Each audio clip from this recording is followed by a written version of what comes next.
everyone, this is Mauricio. I am an ENTP, and I'm here with Zach, who is an INFP.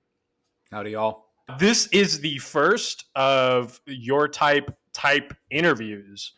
So we'll just be asking 6 questions to every MBTI type that we can find, interview them, have a discussion, see how they think, which I think will be relatable to a lot of people. So we'll just go ahead and kick it off. Zach, I want to ask you, what has your experience been like growing up as an INFP? So if you want to tap into a lot of childhood stuff, I think that would be really interesting for people.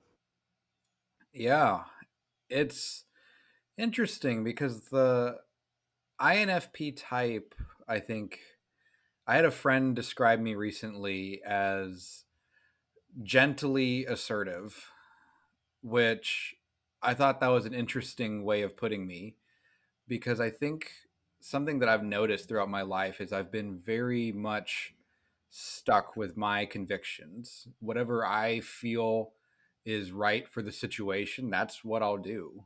And I won't really switch from that unless I get. I was going to say, can you give some examples of how that comes out?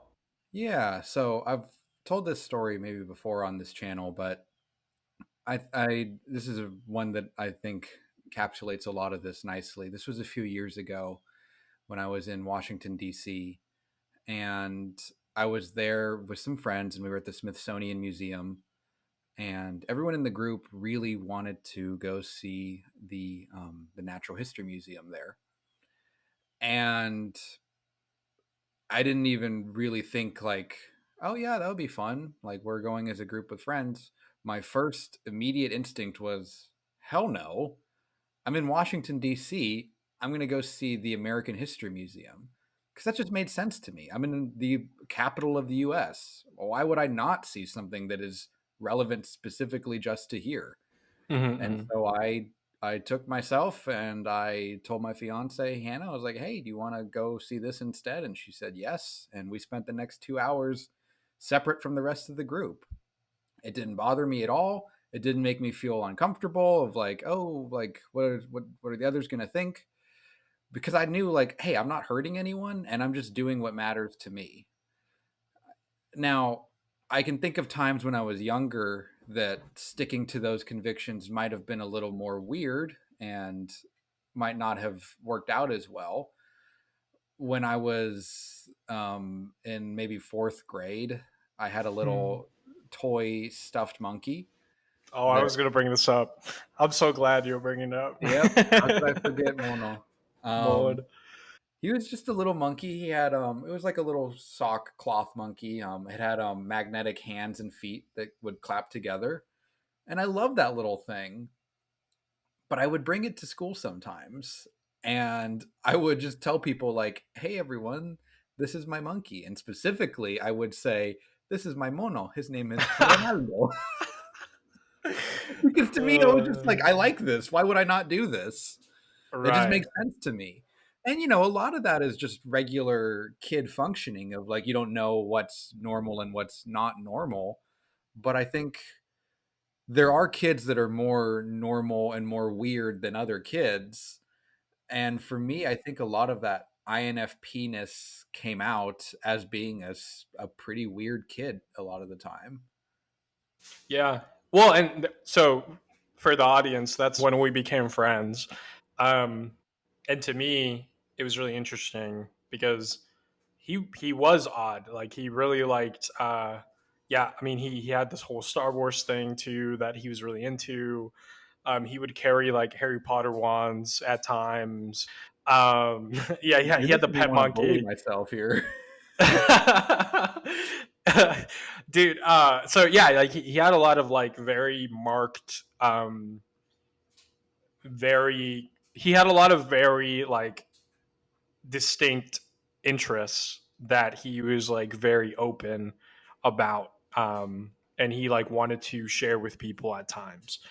I never saw him like adjust, because like, and for me that was interesting because I like to do my own thing, but I also do have that FE So I do care, and at times, especially at that age, you might like hide the interest or not talk about it as much around a certain group of people because you know they don't care or they're not interested, and you want to like fit in to some extent. Um, but yeah, you didn't really have that. You were just like kind of yourself, which I thought was really cool. There weren't a lot of other kids like that, I would Oh, say. well, thank you. Appreciate that. I think I it could lead to some my desire to be myself, and in addition to being weird, I could also just be stubborn about things a lot. I remember when I was like a late teenager, I had this conviction of I don't want to drive a car. I'm not interested in cars. I don't like cars. And come 16, I didn't get a driver's license. Come 17, I didn't get a driver's license. It wasn't until I was 18 that I was like, okay, I actually need to do this. I Right. can't just ride a bus for the rest of my life. That's just not going to work. Do you know where that came For from, or was that just like just a thought that you had, and that got solidified over time, and you know just stuck to it? the thing, I don't know. It might have been, I might have had a really, what I thought at the time was a solid reason for believing that, but it just, the more it became my belief, the more it solidified, and the more it became dogmatic. And it wasn't even necessarily about, oh, maybe it was I didn't want to add fossil fuels to the environment. I don't know. But whatever it was initially about, it was not about that at the end. It was just, how do I keep maintaining this thing that I believe in?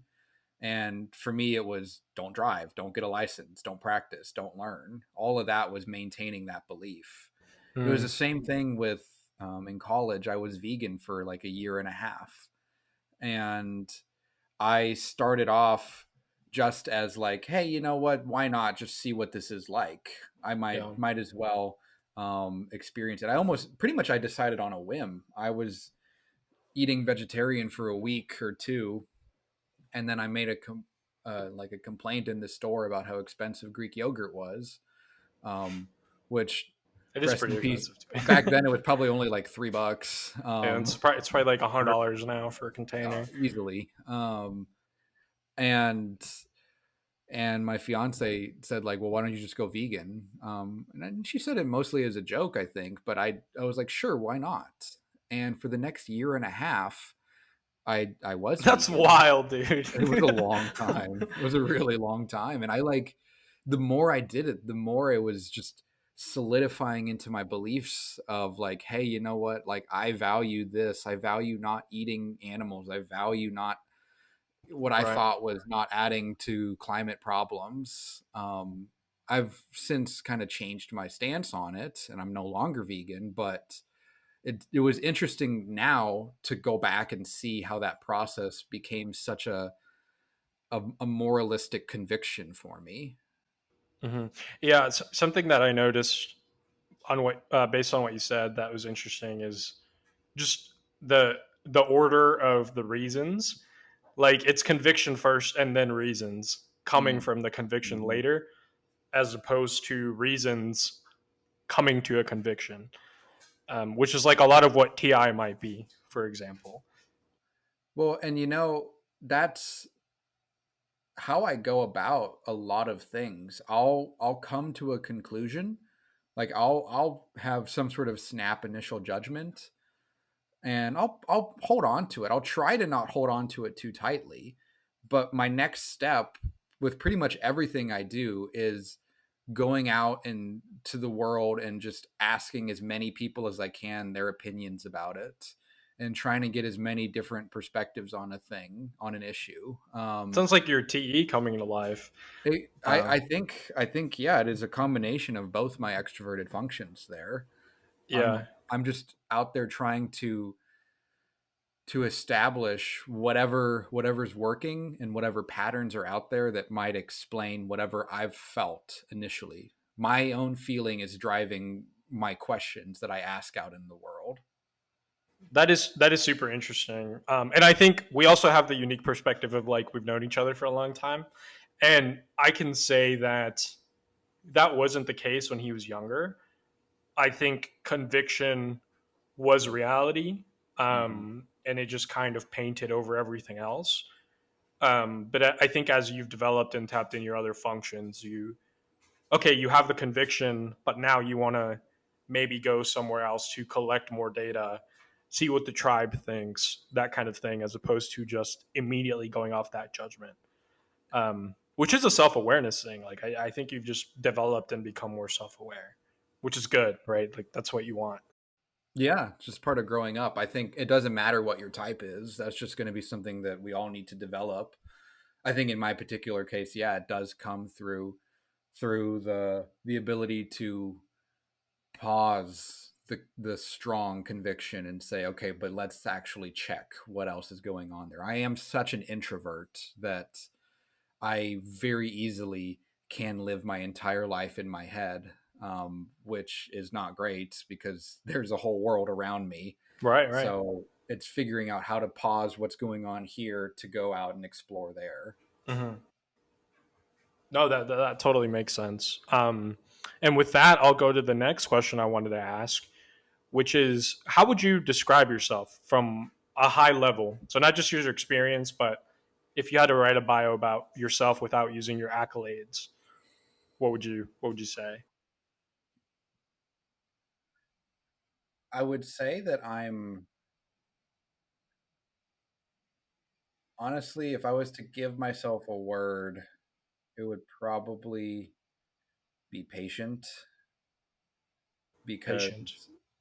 I truly there's not many and I and that's hard to use just one word to describe a whole person. But I Well, think I don't mean like a word, just like just how would even if like you wrote a paragraph about yourself without using accolades. well, I think something I do a lot of is try and understand um, where people are coming from at all times, Mm-hmm. and it's the thing that I trend towards more often than not. Like there's not that many people out there that I don't like in the world. I might get annoyed, sure, but I hear a lot of people talk about people they don't like very often, and I don't know, Right. I don't feel that really. I For most things that I hear, no matter how well, there's limits, but like for the most part, even when I hear bad, horrible things, I'm like, there's probably a reason why things are that way. Um, I feel like I'm always just trying to search for more explanations. I'm not I'm not so interested in understanding excuses or anything like that for say like a bad behavior I see in someone, but I want to know why is someone acting the way they're acting, um, which is part of what drew me to psychology. I do feel like I am a psychologist in many ways. I care about understanding that. I think I'm also other ways I would describe myself. I'm very I feel a lot of um,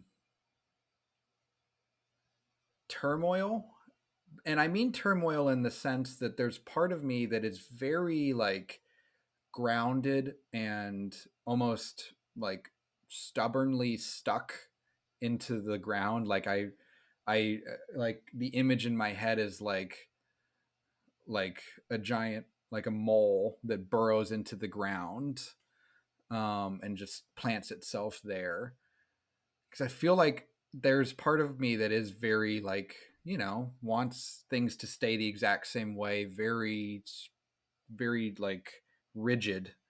But then at the same time, I have so much like um fluidity and like loosey goosiness to me at the same time that can be like disorganized. Or You love being loosey goosey, I huh? do I can be quite the silly goose at times. All right, and with that, we're ending the podcast. Yeah. All right, thanks for coming, Yeah. guys. Peace out, y'all.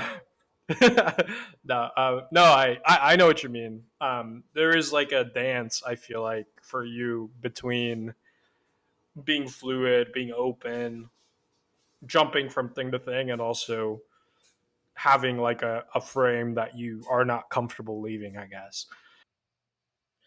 Yeah, it's it's I don't think I'm unique in experiencing that. It's just something that I am every day trying to understand what the balance looks like, where to lean into one side more than the other, where to combine the two. How do you do that? Like how does that work for you? How do you decide what goes where? Well, making it a conscious decision is already that is I think a big part of it. Just Mm-hmm. recognize like checking in mentally and recognizing like, hey, what part of me wants to just sit around and daydream, and why do I just want to sit around and daydream, because I do that quite a lot. Mm-hmm. um, Same. and yeah, it's a little escape from reality, and it's an exercise in imagination, I think. But then how do I combine that with getting work done? Well, making conscious choices to block off time to do stuff helps a lot. Yeah. Saying like, okay, from 1 to 2 p.m. I'm going to be sitting down in this room with no distractions. Things like that can help a lot. um, Mm-hmm. but also just like really a lot of it comes from checking in with myself. I am an introverted feeler. I am an a emotional person, and I'm also a male, and we are not as good at understanding our emotions as women are on the whole. That's not a controversial thing to say. um, I agree. so for me, a lot of the time it's like being able to figure out like, okay, I have all these big emotions, but whether it's a combination of societal influences, my own personal upbringing, whatever you have it, I can have these big emotions, but then I'll also at the same time be like ignoring them, stuffing them down, not dealing with them. And it's figuring out, hey, where do I build in time to actually let myself experience these things and actually feel these feelings? Mm-hmm. On the bad end of that, it can end up like just sitting around and ruminating and being depressed, which is where you get the stereotypes of the INFP, just sitting around sad all day. Mm-hmm. Yeah, I've noticed with INFPs and ISFPs, so just like FI dominant people in particular, there is almost like they almost like being sad, in a way, Yeah. which is interesting to me. Because most people try to avoid sadness or don't value sadness and they just want to be happy all the time. Um, and I think both have their pros and cons, but yeah, it's just interesting. Like there's an interesting level of comfort with sadness, I think. There is, and I'll say this past weekend, I was supposed to go to a football game with some friends, and I had had a pretty emotionally stressful week, um, which I think combining that with just the regular stress of life, the emotional stress was something that I hadn't really dealt with. I had been in some arguments with some friends over the past week, with multiple friends, all at the same time. And I got to a point where my body just shut down.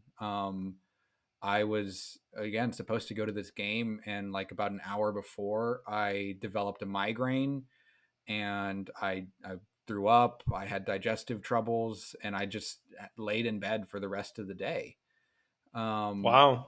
it was, I mean, the analogy I use for it is like I had a week of a check engine light going on in my brain of like, hey, deal with this problem, deal with this problem, deal with it.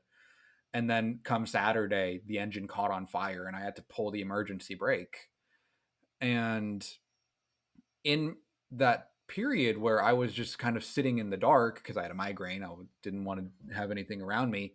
I had some music on in the background, and I found myself listening to some of the like to my saddest songs that I have in my playlists. I was listening to The National. I was listening to The Fray, like just Oh like no. sad emotional music. And honestly, that helped me so much because what it did was the music itself, I think, does a great job of eliciting that emotion of sadness. And Right. I You're had just feeling the been thing, right? I'm feeling the thing. Up till then, I had just been laying there knowing that I felt sad, but not really experiencing it, not really actually feeling sad, just knowing that I'm sad. Hmm. And that's getting to that piece you said. These with FI leads, we tend to like being sad. It's not necessarily I I argue with my fiance a lot because she'll say that like you like being sad, and I'll say it's not that I like it. It's just that comfortable with it. I'm familiar with it, and That's I interesting. still don't think that's good. Like I'm not telling that as a defense of like I should be sad all the time. That's not what I think at Well, all. I think it's necessary to an extent. Like I think some types avoid sadness, and that's bad because, or not bad, but it's not productive because sadness accumulates. I think to some extent feelings need to be felt, but again, there's that caveat of to some extent, right? Like at some Yeah, point, it stops being productive, and you're just like sulking, basically. absolutely. And I've been there. I've had those Yeah, periods. I think that's a natural human thing to do. I think any sort of depressive episode is just a part of the human experience. But sure, sure. I do think that there are some types that will tend trend towards that. I've actually read empirical research about looking at different types and depression and suicidality, and they found that at least in this one sample that specifically, I believe it was male introverted. It was either male introverted feelers or male introverted perceivers were more likely than most to have high levels of depression and suicidality. There were also findings for women too that I don't remember off the top of my head. Interesting. Yeah, the latter would make more sense to me, like just introverted perceivers, because I do think INTPs also have like some sad boy tendencies, but like Oh for yeah, different reasons. yeah, I can Um, think of a few in my life that fit that. yeah, that's interesting though that you saw that. Um, okay, and kind of switching gears. What would you say is your favorite thing about yourself? Hmm. I like that I think I'm really good at making others feel comfortable. I I'd think agree with that. I'm I think I'm not someone who wants to just go out and make a lot of friends all the time. Um, so I am, decently selective with that. Hmm. But once I've decided that I want to, I think I'm quite good at like making others feel listened to and heard. Um, so currently I'm a graduate student, getting my PhD in psychology, and part of that is teaching. And every time I teach, I'll start off the very first class of the semester where I'm just calling roll, trying to get attendance, and I want to connect with my students, and I want to make them feel like that I care enough about them as people to at least pay attention. So something I always do is I'll come up with a random question or a random prompt. Um, one year I told them, I was like, hey, so this is the very first class, like literally just met me minutes ago, and I just Nice. immediately I start saying like, so over the last week I've learned a lot more about electricity than I thought I ever would know. because so I bought a turntable, and it's not just like a you plug it into the wall and you're good to go. It's like a legitimate turntable where you have the amplifier, the preamplifier, the two speakers. I had to strip the wires and like Mm. do the right red and black connection, positive negative connections. Um, A and I lot of was moving pieces. yeah, exactly. And so I was just telling them like I learned so much more about electricity than I ever thought I would know about, and I've gotten kind of into it. It's interesting. So with that being said, tell me your name, tell me your I've probably asked them their major or their year in college or whatever. And I said, and then tell me what you've been into recently, like something that's new in your life that you weren't that into before. And for every single student, they would answer, and I would follow up. I would either ask a question or make a comment that would elicit like a response from them. But each student got like a 1 to 2 minute conversation with me about their thing. That's very cool. And So it's like it's like hyper individualized interaction in order to yeah, connect. yeah, I really value that connection. I it's one of my things about me that I think because I think of myself as a good teacher, and my reviews so far back that up. And I think the reason for that, in addition to just being passionate about the subject matter, is Right. that I can make them feel heard and listened to. This past semester, it's my first time teaching my own full class, like completely on my own with no support. And I taught the first two classes in person, but then I had to miss the next three for a trip that I went on. And Bachelor trip. my bachelor trip, that's right. My bachelor 2024. Let's go. Um, and um, because I knew I was going to miss so much early on, the first two class periods, I like hammered home personality. And by personality, I mean my personality. Like, Mm-hmm. I was like, I have got to get these kids onto my side immediately because that's the only way I'm going to retain any of them when I come back. And so That's like interesting. I was funny, I was charming, I was entertaining. I would just like I threw out everything I had, and I could tell after two classes, not maybe probably not all of them because who can make a whole room of people like you, but like I could tell so many of them were so engaged that I was like, okay, now I can leave and know that they'll come back. And my attendance has been great, and it still is over a month and a half into the semester. And it's because I know that if I can make them listen to me as a person, I can make them listen to any content matter. I think that's something that I like a lot about myself. That I understand how. To me, that just makes sense. It just makes sense how people work. Yeah. No, there's two things on that. I think the first thing is it's interesting how it's both a very pragmatic, but also like a deep desire to connect. So you've kind of got both of those included in your strategy. Um, and the other thing that I thought about when you started talking about you make people feel at ease, I really agree with that. And I think it's just at a high level because like people are mimetic by nature. Like I think most people, unless you're like, actually antisocial, like you're mimetic to some degree. And because you are so genuine, because you are yourself, it and most people are not comfortable being that themselves, it kind of sets a mhm, precedence. mhm, Um, and it makes other people feel comfortable doing the same thing.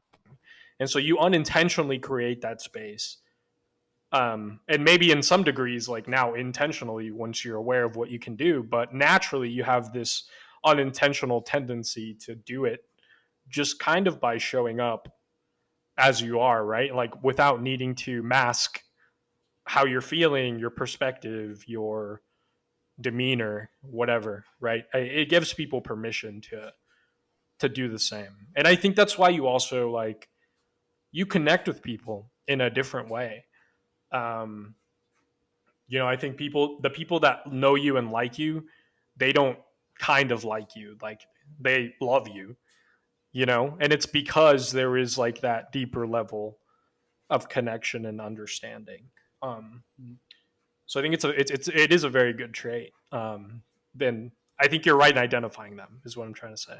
I appreciate that. Thank you. Oh yeah, dude, I'm not complimenting you, by the way. I'm just I'm just saying it. But it's a nice Just saying it. observation. Oh yeah, okay, okay. I'm glad. Okay, well, switching gears on that now, we're doing the opposite. What is the least favorite thing about yourself? Something that you would change if you could. Oh God. What is my least favorite thing about myself? No. Um, I I don't like how I we already kind of talked about this a little bit, but how ungrounded I can be. I I think that I can float around from things so much that it prevents me from getting really good at anything. Um, so like, even with playing music, like I've got all of these instruments behind me and I can play stuff on all of them. But I've had them around me for a very long time. I could be really good at them if I had like practiced every single day for hours, but I've never been For that like person. one thing. For yeah, exactly. If I had just played guitar every single day for hours for years, I'd be great. Yeah. But I've never really like stuck that strongly with any one thing. Um, Mm. and I don't think that's a unique issue to me, but I see it in myself as something that I try to work on by being better at understanding like, hey, I know I'm bored right now, but that doesn't mean quit. That doesn't mean stop. Like, yes, that's frustrating, but keep going. Mm-hmm, So I mm-hmm. don't like that. Um, I think another thing is I think by virtue of being such an introvert and such an introverted feeler that I can be quite egotistical. I think Interesting. that In what way? my my emphasis is on myself like most of the time. Um which is it works fine in most situations. Like you don't necessarily need to be focused on others for something to work. But in Sure. the context of like a relationship or an argument with your partner, I've had many arguments where we'll be talking and we'll be arguing and fighting and she'll say like you haven't even once like asked me how I am. Um Mm. Even though the initial problem might have been from me upsetting her. But then I got upset in response and then it became about my own emotions. And Mm. that's a focus on myself. That's an internal focus of like, no, I care about what I feel. So why would I like that's what I'm looking at. That's what I'm paying attention to. So why would I notice what anyone Totally. else is feeling? So I think that egotistical side of me comes out. I mean, it definitely comes out in arguments and it comes out um like there was one job I had one time that was one of my least favorite jobs I've ever had. Um and I felt so done with it. Um and I felt so like I don't care for this work. I don't care about the guy I'm working for. And Was this a and call center? The call center job, or? this was something else. This was Oh, at the okay. university here actually. This was a Oh, TA okay. ship I had a couple years back. Um Gotcha, gotcha. and I was a horrible employee for this one particular guy. Like I've never been this bad of an employee for anybody, but like I would just ignore his messages. He would be like, "Hey, can I get this?" And I would just think like, "I don't care. I don't care because you're bothering me." Um, and it was bad. Like I regret it deeply. I've gone out of my way to apologize to him since then. Like, "Hey, I'm sorry. I was probably the worst employee you've ever had." Um, but it was because, like, for me, it felt like a waste of my time. And again, that egotistical nature, it's like, well, if you're wasting my time, like, how dare you? And that's not great. I don't like that about myself. Yeah. Well, it's the other side of being so in touch with yourself, right? I Yeah. think that can be it can it can be a good thing and it can be a bad thing. It's just Yeah, completely contextual. absolutely. You almost can't have one without the other fully. I think when you're older, you can develop the wisdom to know when to tap into that versus zoom out and tap into something else. But Yeah. I think that trait by itself, without further self awareness and development, is just kind of like it's that way. It's multifaceted. It's like it is a double sided coin with good and bad effects like that. Well, I think pretty much you can find that argument in any function, any type, anything there. Like, Yeah, there's a totally. reason why there are, if we're going to go with the 16 type model, that there's 16. There's not one type to rule them all. Um, Yeah, each one is only part of the whole. yeah. You could say it about any function. Like I use a lot of Exactly. any, and any is great in some ways, and yeah, it's also got a lot of pitfalls that make any dumb struggle. So everything's got those two sides. But okay, to move on to the next question, you've kind of touched on it. The question is, how have you developed, and what did you consciously do to develop? And I know you mentioned that you are now more able to zoom out of your own perspective. You seek data maybe outside yourself to either validate or invalidate or to understand your perspective. Um, but what other ways do you see? And did it just like kind of happen for you, or did you do anything to make it so? Yeah. I think something that I've noticed is when I can do things like step away from a situation, whether that be literally physically step away or emotionally. Mm-hmm. Because I know that for me, a lot of my um, the negative sides of me come out when I have perceived a an insult or something that I'm like, why would you say that to me? Mm-hmm. Like a That trigger of some sort. Yeah, exactly. Mm. I'm a Okay. sensitive boy. I get triggered easily, and but like stopping and like pulling back and thinking like, whoa, what was actually being said here? What was the actual intention of this? Oh, I don't know. Mm. Maybe not Like assume. looking for intent as Yeah. opposed to just like immediately having the reaction. Yeah, so I make a lot of assumptions all the time. I think that's again part of my ability, like my nature, my introverted feeling, like it is always making Mm. judgment calls on things.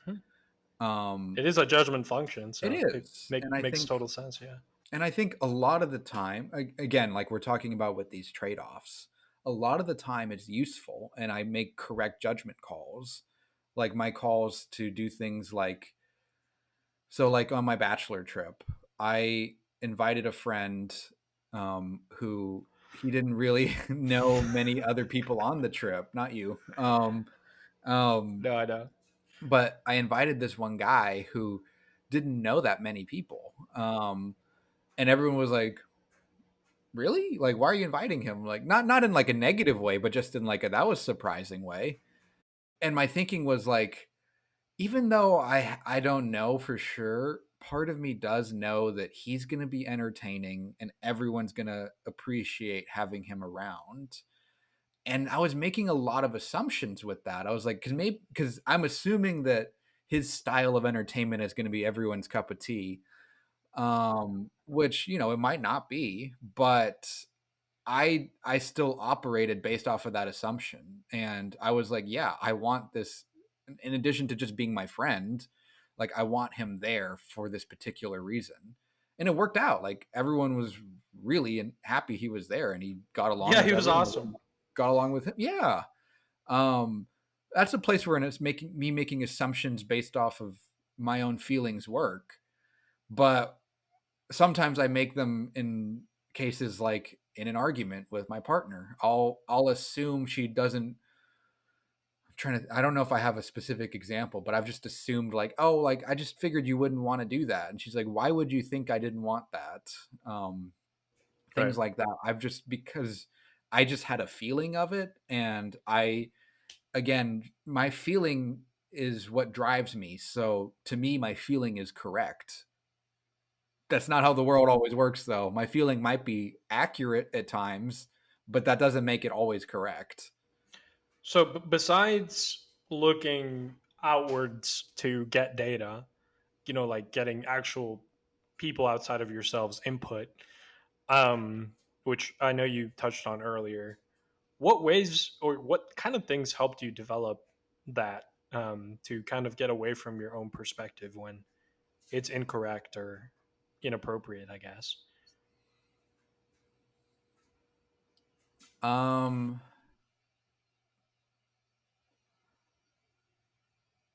I something that I try to do. So I spend. I'm very interested in things like political philosophy, the like nuances of left and right. Um, and that's a topic that can be, very difficult for people to talk about just because there's a lot of heated emotions that get involved. For me, I think that's an example of this because I will go out of my way to listen to arguments from people that I like strongly disagree with, just like purely fundamentally, and kind of just force myself to sit there and listen to it. And doing something like that can help me recognize like, wow, like we really don't agree on anything, but at least I've understood why you've got to this point. um so that's like a practice, like an actual exercise that I've done before. Hmm. In like other ways, um honestly, the more it's funny because it's not directly related to it, but the more organized I can make myself, whether that be through scheduling, through calendars, through sticky notes. But the more organized I get, the more grounded I feel, and the more able I find myself to be able to take in various perspectives. Hmm. So you almost need the groundedness to be able to take in perspective, to be able to go outside of yourself. I think yes, because for me, I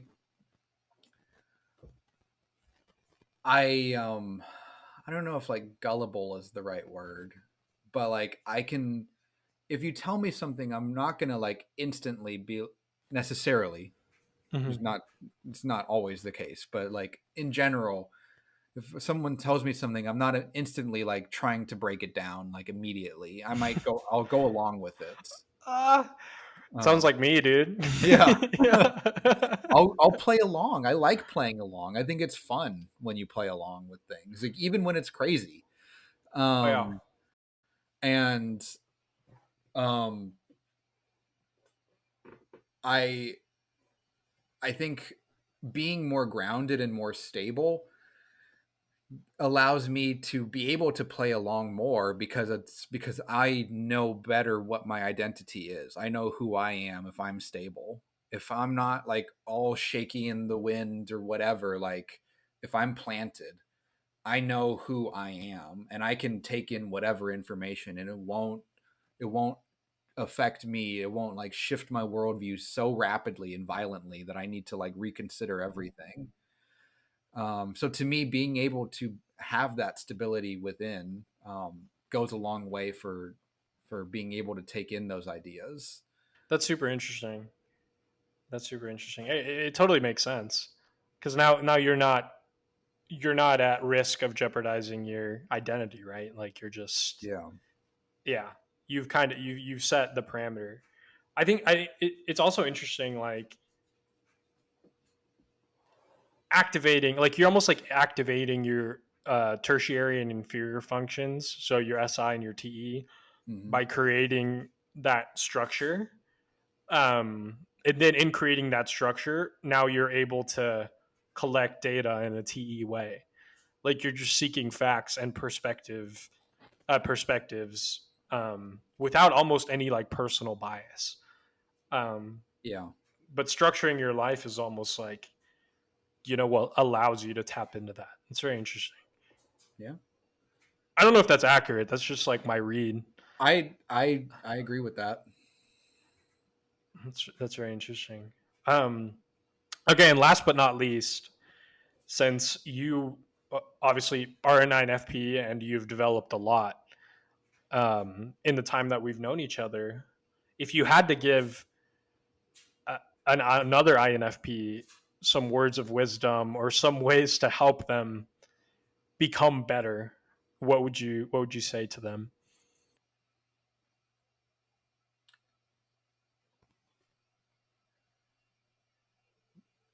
They probably didn't mean to hurt your feelings.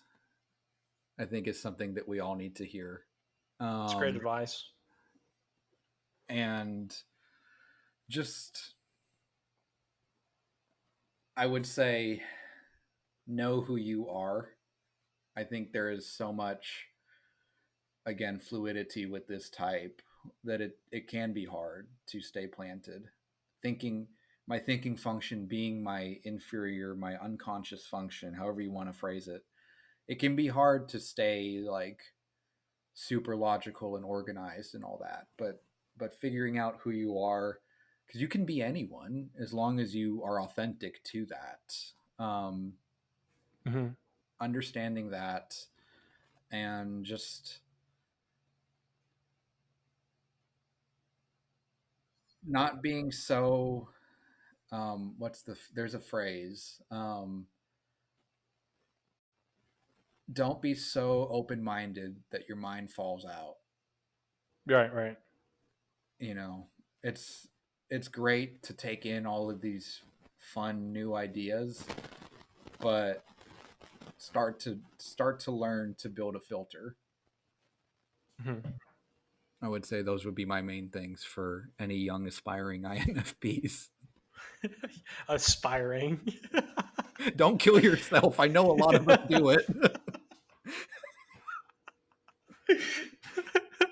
Don't I've take wanted to Edgar be. Allan Poe, Sylvia Plath, Kurt Cobain route. Yes, stop reading depressor shit. I would say Yeah. that. I know it makes you feel better, but I feel like it also like doesn't make you feel better and puts you deeper into the hole. That, for me, like I don't listen to the National ever, because it puts me in a hole. The only time I do is like the on Saturday when I was already miserable. I was like, I need to actually get miserable for real so that I can get out of it. I listened to Terrible Love by them, and I fucking bawled like a baby, because I needed to let it go.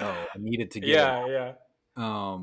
But like without that being the case, like no, I would not listen to it otherwise because it's just too much.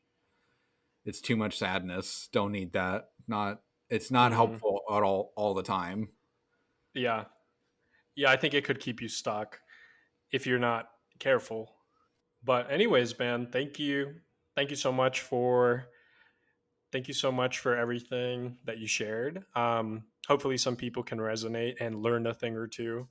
I definitely did just listening to your answers. So thanks again for being on vid. I appreciate Yeah, it. man. Absolutely. I love doing this. Yeah, it was awesome. Got to All be right. my authentic self. You love that. Um, yeah, and guys, I think I touched on this at the beginning, but I'll say it again. Um, we're just gonna do a lot more of these. Zach will probably be a guest at another point, with these kinds of videos. There just may be more pointed questions. We just want to talk to people of different types, see how they think, what makes them tick, and understand their perspective. So stay tuned if that is of interest to you.